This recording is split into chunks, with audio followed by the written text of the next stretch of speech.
नमस्कार बंधुरा आशा करी तोमरा सकले भालो आछो और सुस्थ आछो। तोमादेर सकलके अनेक अनेक भालोबासा और शुभकामना जानिए शुरू करछि रान्नार आरेकटी भिडियो। एर आगे आमी चितल माछेर मुइठार एकटा रेसिपि तोमादेर साथे शेयर करेछिलाम।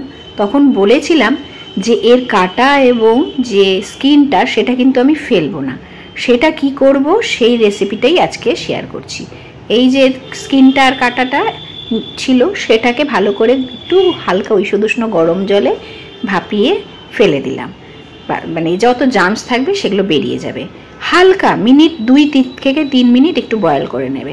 তারপরেই সেটাকে কাঁচি দিয়ে হোক বা বটি দিয়ে হোক ছোট ছোট পিস করে নেবে এরকম।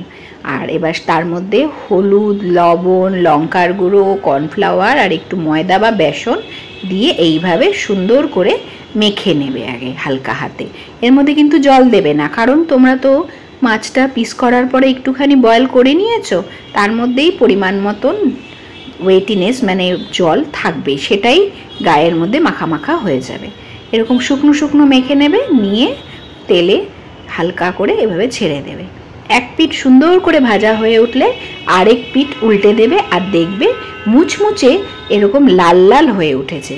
যখন পরিষ্কার বুঝতে পারছো যে মাছটা পুরোপুরি, মাছ তো নয়, স্কিন আর কাঁটাটা পুরোপুরি ড্রাই হয়ে গেছে, লাল হয়ে গেছে, ভাজাটা খুব সুন্দর ফ্রাই হয়েছে, তখন সেটাকে তোমরা তুলে নেবে।